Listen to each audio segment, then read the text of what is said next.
o treinador deles, eu acabei conhecendo. Foi um grande jogador de futebol que teve no passado, que um ferroviário de Sorocaba, ele é ferroviário aqui de Itapetininga, foi buscar ser jogador em Assis, na ferroviária, levou para a Estrada de Ferro Sorocabana, permaneceu muito pouquinho no Estrada, aí ele foi para o Fluminense do Rio de Janeiro, esse centroavante, voltou para o Corinthians, para jogar no Corinthians, jogou no Corinthians, depois quem ocupou o lugar deles foi o famoso Baltazar, e esse jogador encerrou a carreira dele como jogador no Santos Futebol Clube, de nome Maracaí. E sabe quem é Maracaí? Quem foi Maracaí? Um dos maiores pastores da Igreja Presbiteriana Independente, reverendo João Batista Ribeiro Neto, o Maracaí. Ele jogou no... Ele é da cidadinha de Maracaí, jogava na Ferroviária de Assis. Não jogou no CASE? Não. No Itapetininga não. De Assis ele foi direto para a Estrada de Ferro Sorocabana. Ah, tá certo. Agora o Canarinho, então, com quantos anos foi pro CASE? Com 17 anos. Quase completando 18 anos, eu fui pro CASE. A primeira vez que eu vesti a camisa do CASE, foi numa partida que o CASE fez, já entre novembro e dezembro, olha, contra um esquadrão, viu? Contra a Associação Atlética Matarazzo. Associação Atlética Matarazzo, que em 55 tinha sido campeã amadora do estado, até decidir o título aqui em Itapetininga como associação. Um jogo, nossa, foi 3 partidas, uma aqui em Itapetininga, a segunda partida foi no Parque Antártica, e a terceira partida que houve a necessidade foi no campo do São Bento, em Sorocaba. Então eu fui lá para o CASE em 57, eu joguei contra a Associação Atlética Matarazzo, não joguei o jogo inteiro, sabe? Eu joguei mais ou menos uns 30 minutos, foi a primeira vez. Inclusive eu estava comentando um dia com os amigos, a gente leu muito, sabe? Os comentários assim, coisa bonita, que a camisa mais linda que teve na Copa do Mundo foi a camisa da Croácia, a quadriculada da Croácia. Até um cronista aqui de Itapetininga que escreve no Correio de Itapetininga, o Ivan Barsante, ele escreveu também, achando que a camisa foi deslumbrante, foi muito linda. Aí eu pensei comigo, acho que eu vou levar uma foto do CASE para ele. É porque ele não viu o CASE jogar em 57, que a nossa já era aquela quadriculada, que eu tenho fotos aqui. E a Croácia não existia, porque a Croácia é um país desmembrado, né? Perfeitamente. Então o CASE é que surgiu com essa camisa em primeiro lugar. Eu me lembro que quando a gente foi jogar lá em Itararé contra o Clube Atlético Fronteira, quando o CASE entrou em campo, aquele tempo tinha aquele negócio, entrava assim em fila indiana e entrava correndo, né? Certo. O time. Nossa, quando o CASE entrou em campo, o CASE foi aplaudido, eles acharam a coisa mais linda, o uniforme era lindo mesmo, né? Eu tenho algumas fotos aqui do CASE com aquela camisa, sabe? Bonita mesmo. E aí, Canarinho, você entrou em 57 no CASE e ficou até quando no CASE? Eu não permaneci muitos anos no CASE, mas o tempo suficiente, vou deixar a modéstia de lado, o tempo suficiente para colaborar bastante com o clube, sabe? Porque eu fui um colaborador ali. Primeiro, eu jogava no CASE e eu era sócio do CASE. Outra coisa, pela profissão que eu tinha, eu trabalhava com artefatos de couro, com selaria, né? Eu fui criado em selaria. E eu aprendi a arte de trabalhar com bola, de consertar bola, com um celeiro paranaense na rua Quintino Bocaiúva. Eu era novo de idade ainda, ele me ensinou a trabalhar com bola. Então eu era jogador no CASE, não ganhava nada para jogar no CASE, porque eu não ganhava, né? Eu jogava porque gostava. Eu ainda consertava as bolas do CASE, não cobrava para consertar as bolas do CASE, e ainda era sócio do CASE. E não era ferroviário, né? Não. E até um detalhe, tem dois detalhes que eu gosto de frisar muito, sabe? Eu gosto de frisar muito. Tem, às vezes, alguns ferroviários, hoje nem tanto, os mais antigos. Então, quando eles me encontravam, eles falavam assim, ó o Canarinho, né? Até alguns usavam uma expressão assim, mas eu corrigia na hora, sabe? O Canarinho, um dos melhores goleiros da história da Pitininga. Eu falei, não, nunca fui. Eu apenas gostava da posição. Acho que teve dezenas e dezenas melhor do que eu. Nunca fui um grande goleiro. Eu gostava da posição. E quando eles falavam também que eu era goleiro da geração ferroviária, eu não fui goleiro da geração ferroviária. Mas eu posso falar para você o nome dos 5. Esse eu falo para você, porque eu conheci os 5. O primeiro goleiro da geração ferroviária, o primeiro, Roque Biagione, esse foi o primeiro.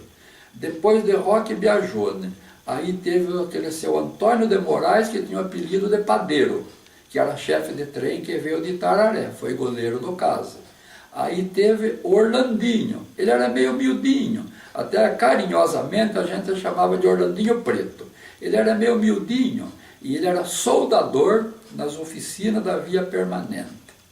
Aí nós tivemos um outro, mas ele era meio complicado, porque ele era muito nervoso. Até tomar o primeiro gol, ele era um grande goleiro. Tomava o primeiro e ficava nervoso. Sim. Era o Aloysio de Mello. E depois do Aloysio, o quinto e último goleiro da geração ferroviária. Esse sim, todo ferroviário. Foi Antônio Abrame, com o devido respeito. Com o devido respeito a todos os goleiros ferroviários que eu falei. Com o devido respeito a todos.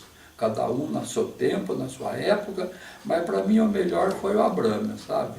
Eu acho que eu vi grandes goleiros jogar aqui em Itapetininga, tanto na associação como no Derac, mas o Abrame foi um grande goleiro. Mas foi um goleiro daquela geração do amadorismo, né? Que na terceira divisão, ele foi um pouquinho na terceira divisão, inclusive junto comigo, mas mais a pedido dos ferroviários, que os ferroviários não queriam ver ele na terceira divisão. Mas ele foi meio contra a vontade, ficou um pouquinho.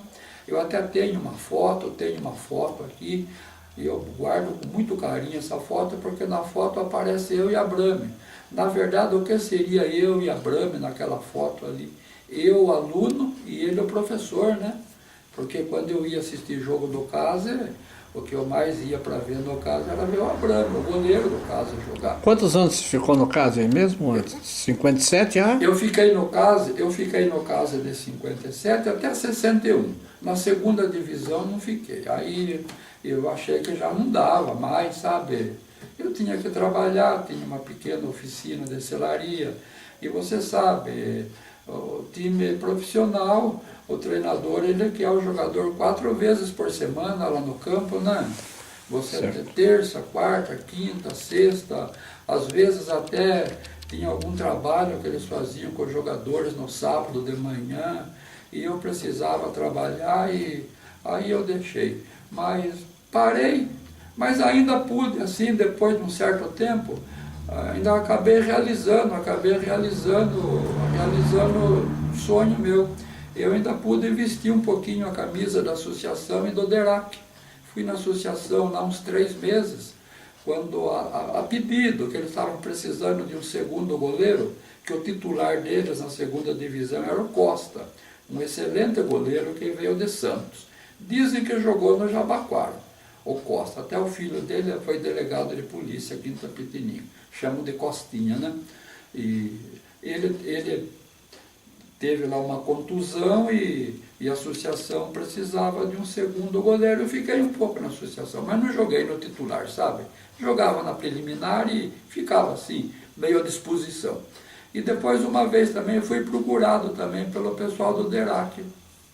O seu Osório, você deve ter conhecido o seu Osório, né? Seu Osório, o seu João Gasolina, era o apelido dele, João Gasolina mesmo.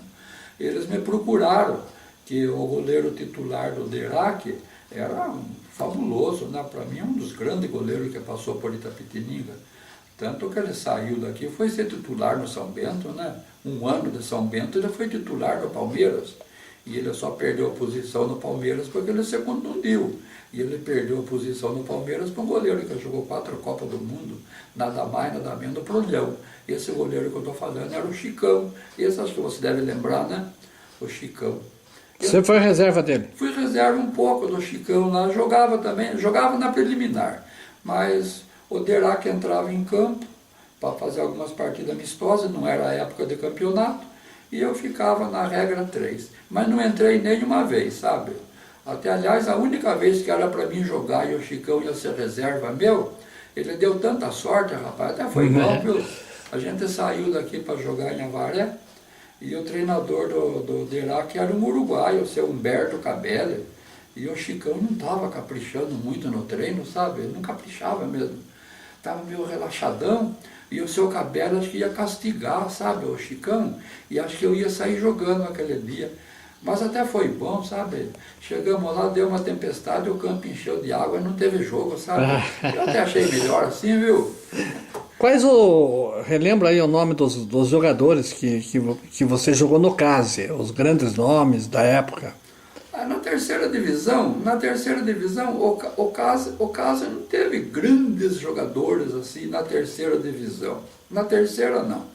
Tivemos, veio um centroavante de Sorocaba, de apelido Pato, veio um jogador, veio um Fernando, que tinha o ramo de família aqui em Itapetininga, da Várzea Paulistana, jogou com a gente, veio um de Itararé, o Ulisses, veio mais um de Sorocaba também, o Nino também teve também no CASE, não ficou muito tempo.